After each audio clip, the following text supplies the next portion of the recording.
প্রিয় বন্ধুরা, সুবিচার ইউটিউব চ্যানেলে আপনাদের সবাইকে জানাই সুস্বাগতম। বন্ধুরা, আপনি এই মুহূর্তে যে ছাদের নিচে আছেন, অর্থাৎ আপনার ঘর, ভাবুন তো সেই ঘর কত না কষ্ট করে কেউ একজন বানিয়েছে, হয় বাবা বা তার পিতামহ বা আপনি, অথবা আপনি হাজার হাজার টাকা খরচা করে সেই বাড়িতে ভাড়া আছেন। কিন্তু একবার ভেবে দেখুন তো, এত টাকা খরচা করে যে বাড়িতে আছেন, সেই বাড়িতে যদি সুখ শান্তি না থাকে, শুধুমাত্র কিছু খনার বচন না মানার ফলে।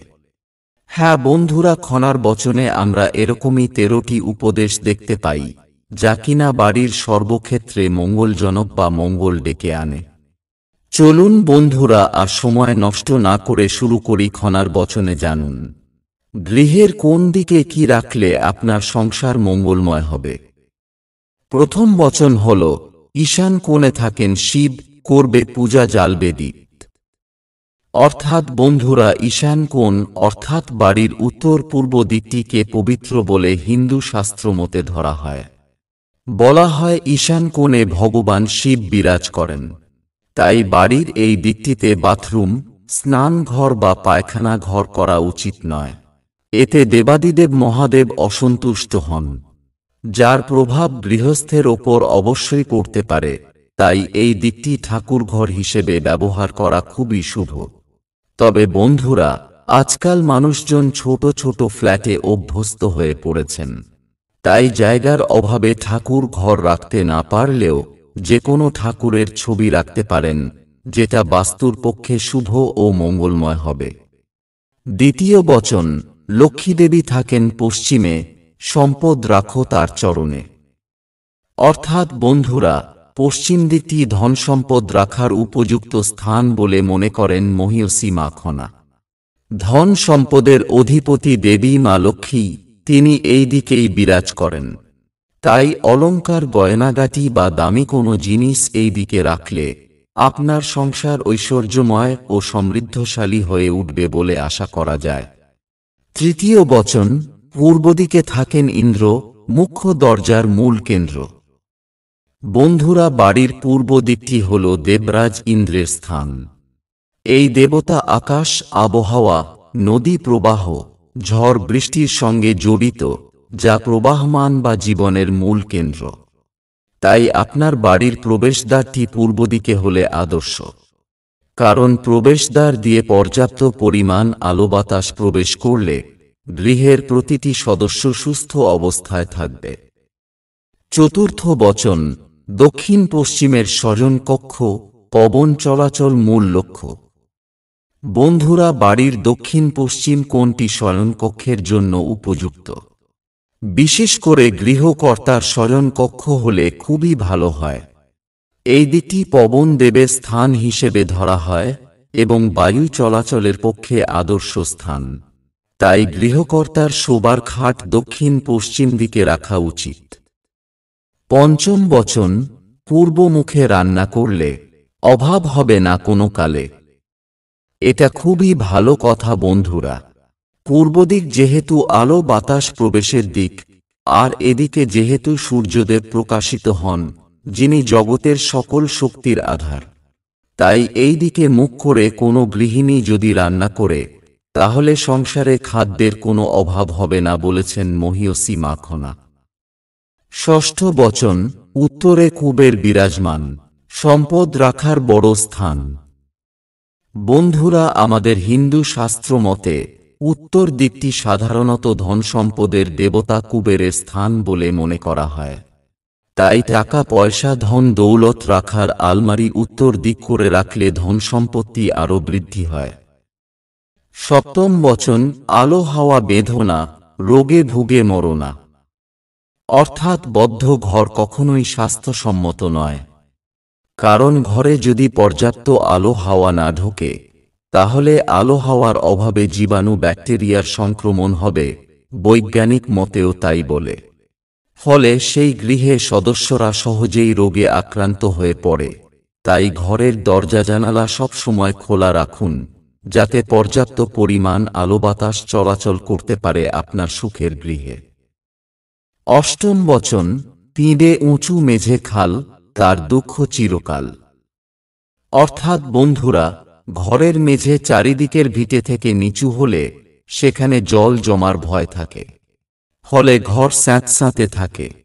বিশেষ করে এই সব ঘরের বাসিন্দাদের বর্ষার সময় দুর্গতির সীমা থাকে না। এমন ঘরবাড়ি মোটেও বসবাসের উপযুক্ত নয়, তা বলাই বাহুল্য। নবম বচন, দক্ষিণে ঢেঁকি উত্তরে বেল, খনা বলে এ বাড়ি গেল। অর্থাৎ বন্ধুরা, ঘরের দক্ষিণ দিকে বা বাড়ির দক্ষিণ দিকে যদি ঢেঁকি থাকে, তা কিন্তু ঘরের পক্ষে বা বাড়ির পক্ষে মোটেও শুভ নয়। যেটা অবশ্য আজকালকার দিনে কোথাও দেখা যায় না, সেটা আগেকার দিনে চাল বা ধান ভাঙার যন্ত্র হিসেবে ব্যবহার করা হতো। আর উত্তর দিকে বেল গাছ থাকলে তা বাড়ির পক্ষে অশুভ, কারণ তাতে অর্থের সংকট দেখা যায়। দশম বচন, তাল তেঁতুল মাদার, তিন ঘরের আঁধার। অর্থাৎ বন্ধুরা, ঘরের কাছে তাল তেঁতুল বা মাদার গাছ থাকলে তা খুবই অশুভ। এই গাছগুলি নেতিবাচক শক্তিকে ডেকে আনে, যা গৃহের পক্ষে খুবই অশুভ। তাই এই তিনটি গাছ বাড়ির কাছে রাখতে বা লাগাতে নেই। একাদশ বচন, গঙ্গা বাড়ি ছড়া দাও, সকাল বিকাল ধুনো দাও। বন্ধুরা, যেহেতু মা গঙ্গা হিমালয়ের উপর দিয়ে বয়ে আসছে, তাই বিভিন্ন ঔষধি গুণ মিশে থাকে এই জলে, যার ফলে এই জল একজন রোগীর শরীরে ম্যাজিকের মতন কাজ করে। তাই গুণমানের দিক থেকে গঙ্গাজল অনেক উন্নত। এতে থাকা খনিজ লবণ, ঔষধি গুণ ও শুদ্ধতার জন্য পবিত্রতা নিয়ে হিন্দুদের মনে বিশ্বাস রয়েছে। তাই মাখনা সকাল সন্ধে গঙ্গা জলের ছিটে দিতে বলেছেন, যাতে ঘরের পবিত্রতা বজায় থাকে। অন্যদিকে বন্ধুরা, ধুনোর ধোঁয়া স্নায়ুকে শান্ত করে, রক্তচাপ কমায়, মাথা ব্যথা ও বিষণ্ণতার অনুভূতি থেকে মানুষকে মুক্তি দেয়। এর পাশাপাশি অশুভ শক্তি বা নেতিবাচক শক্তির প্রভাবকেও দূর করে শুভ শক্তির প্রভাব বৃদ্ধি করে। তবে বন্ধুরা, সতর্ক থাকবেন, যাদের হাঁপানি বা ফুসফুসের কোনো অসুখ আছে তারা ধুনো জ্বালাবেন না, কারণ এটা তাদের স্বাস্থ্যের পক্ষে খুবই হানিকারক। দ্বাদশ বচন, দক্ষিণের ঘরে দুধে ভাতে, উত্তরের ঘরে মরে শীতে, পূবের ঘরেরা খায় ভাত, পশ্চিম ঘরেরা ফেলে পাত। অর্থাৎ বন্ধুরা, দক্ষিণমুখী ঘর সর্বশ্রেষ্ঠ, কারণ দক্ষিণ দিকে জলভাগের পরিমাণ যেহেতু বেশি, তাই জলভাগের উপর বাতাস ঠান্ডা থাকে। তাই দক্ষিণ দিক থেকে যে ঠান্ডা হাওয়া আসে, সেই বাতাস শরীরের সতেজতা নিয়ে আসে এবং তাতে স্বাস্থ্য ভালো থাকে। অন্যদিকে বন্ধুরা, উত্তর দিকে যেহেতু হিমালয় পর্বত, তাই উত্তরমুখী ঘরে শীতকালে ঠান্ডা বাতাসের জন্য স্বাস্থ্যের পক্ষে অত্যন্ত ক্ষতিকর। পূর্ব দিকের ঘরে আলো বাতাস পাওয়া গেলেও পর্যাপ্ত পরিমাণে বাতাস কিন্তু ঢোকে না।